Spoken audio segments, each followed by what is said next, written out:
This is the story of the Ewok adventure. You can read along with me in your book. You will notice time to turn the page when you hear the chimes ring like this. Let's begin now. The tiny forest moon of Endor is home to a race of small furry creatures known as Ewoks. The Ewoks live in simple tree huts and lead peaceful lives. One night, an Ewok family stumbled upon a crashed star cruiser deep in the forest. Deej, the father Ewok, sniffed carefully at the ship. Hearing a tiny cough, he peered inside and found a frightened, sick little girl. Deej held out his paw to her. As the Ewoks gently picked up the girl, a laser blast tore through the cabin. Hey! Put my sister down, you overgrown teddy bears! A young boy stood in the doorway, holding a laser gun. The little girl coughed. It's all right, Maze. I think they want to help us. Besides, maybe they know where Mom and Dad are. Well, okay. But I'm gonna watch these little furballs. In a simple hut in their village, the Ewoks nursed the tiny girl back to health. Deej's youngest son, Wicket, was sitting by her side and holding her hand when Mace came up behind him. Scram! Get out of here, mop face! Wicket dashed over to hide behind his mother's legs. You feel better, Sindel? I don't trust these weird fuzzy things. They can't even talk right.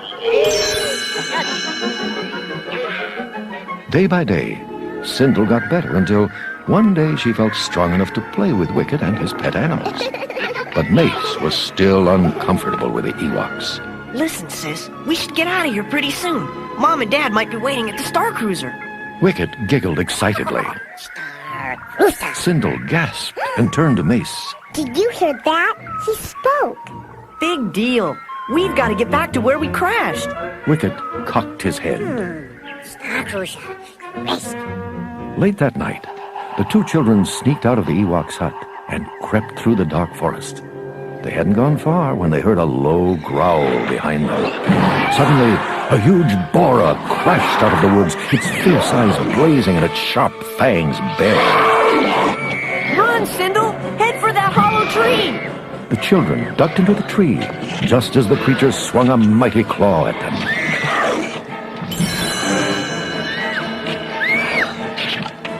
All night long, the boar tore at the tree, but it couldn't reach the children. Then at dawn, there was a big commotion. Sindel peeked outside to see the Ewoks battling the beast. They drove it back with spears as it snapped at them fiercely. Finally, the brave Ewoks won the fight. Mace saw a charm hanging from the boar's neck. Look! It's Mom and Dad's life monitor, and the light's still on. They're alive! But where could they be? Wanting to help the children, Deej took them to Logray, the medicine man. The old gray Ewok peered into a strange candlelit spinner. Sindel stared in wonder as an image started to take shape in the twirling windows. Maze, it's Mommy and Daddy. They're trapped in a cave somewhere, and there's a giant monster there. Mace turned frantically to Logray. Where are they? Can you tell? In answer, the image slowly changed to a set of dark cliffs.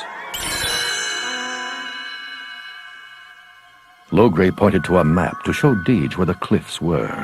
Sindel watched as Deej looked to his sons and then nodded. Oh, Maze, they're going to help us find Mommy and Daddy. The next day, Wicket's mother looked on sadly as her husband and sons prepared for their long journey. As they loaded up their horses, Logray paid them an unexpected visit. The medicine man solemnly handed a special item to each member of the party. To Deej's older sons, Logray gave warrior earwings. To Wicket, he gave a magic walking stick. And to Sindel, he gave an eternal candle. Then Logray handed Deej a tooth and a staff crown. Mace picked up the last item. A rock? That's what I get? I don't need any stupid rock. Mace tossed it over his shoulder. The caravan wound through the thick forest. Suddenly, a huge tree fell in the party's path. A tall, stocky Ewok named Chukha ambled from the woods, proudly carrying his hatchet. Mace faced the furry lumberjack. Hey, you almost killed us. Chukha tweaked Mace's nose playfully. Deej handed the lumberjack the special tooth from Logray. It fit right into a place on Chukha's necklace. The rugged Ewok nodded and joined the caravan. Later in the journey, the group came upon Kink, an Ewok priestess. Deej explained their quest to Kink and gave her the staff crown. As a test, the mystic handed the crown to Mace. Magically, it became an ugly lizard. Mace leaped back. Hey, get rid of that thing. But when Sindel picked it up, it turned into a delicate white mouse. Taking the staff crown back, Kink smiled and put it on her staff. A perfect fit. Now there were 8 adventurers. Mace felt dejected. Nobody takes me seriously.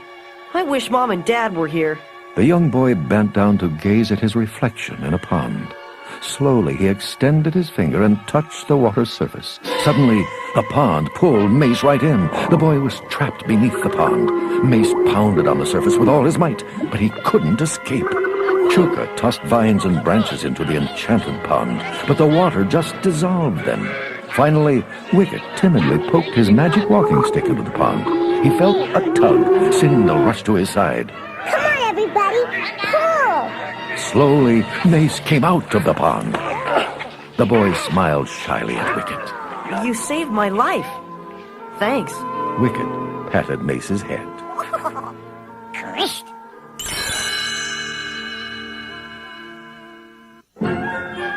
After the Ewoks had set up camp that night, Mace found a hole in the ground filled with thousands of tiny, twinkling creatures. They were Wisties. With a burst of laughter, they all sprayed up in a dazzling shower of brilliance, lighting up the whole camp. Sindel stepped out of her tent carrying her eternal candle. The Wisties danced wildly around the tiny flame. Laughing madly, they swirled right into the candle and disappeared. Mace glanced at the tall grass near the Ewoks' camp and discovered a faint flickering. Why, it's one of the light people. Hey, little one, you must have gotten lost. The Wistie danced about Mace's head, laughing and giving off a soft light. You should have a name. How about Isrina? Here, you can ride in my shirt pocket.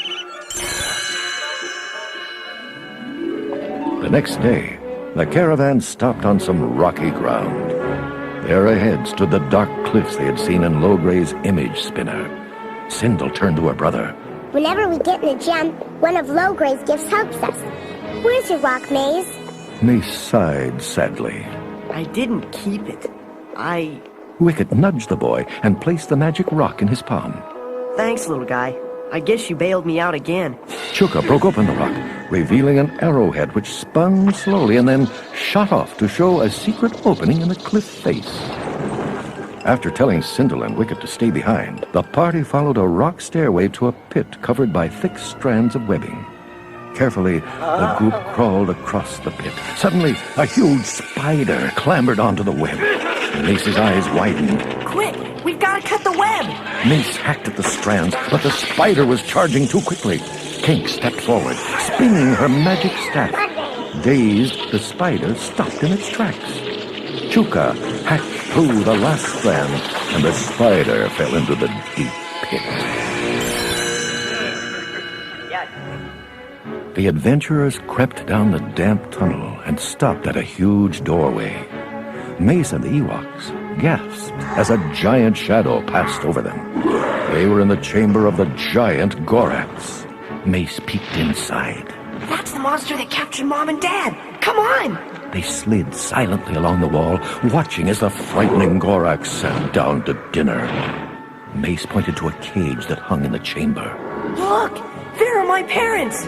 Bravely, Deej's son, Michi, raced across the chamber and danced in front of the Gorax.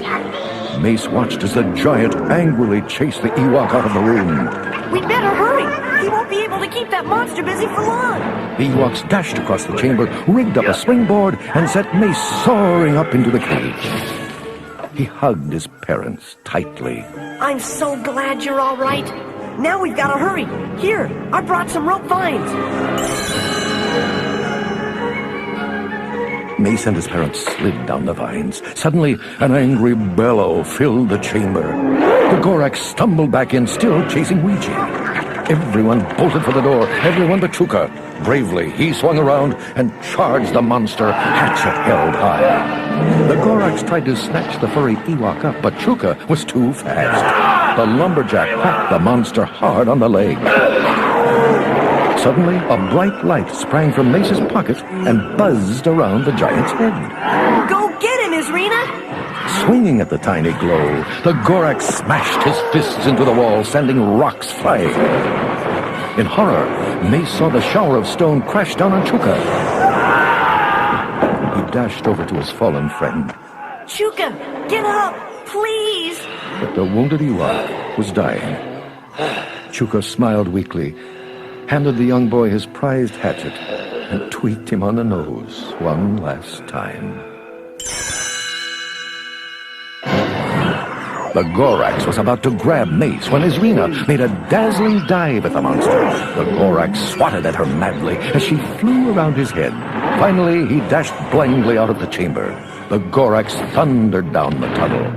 Ahead, the Ewoks had stretched a vine tightly across the edge of the spider pit. With a howl, the creature tripped over the vine and sailed into the abyss. The Ewoks cheered wildly. Sindel appeared on the other side of the pit and waved to the group. Mommy! Daddy! Suddenly, a hairy claw rose out of the pit and reached for her. It was the Gorax. I'll save you, sis! Mace grabbed a strand from the spider web and swung across the pit. He hurled Chukha's hatchet right at the Gorax. The creature plummeted downward for the last time.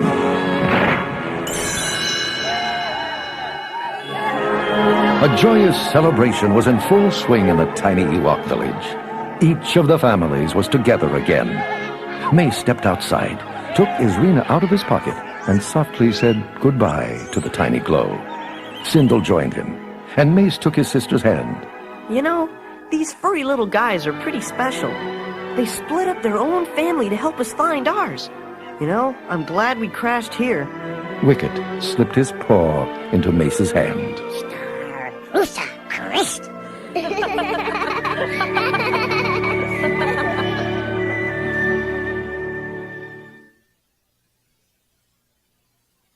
That was the end of the story.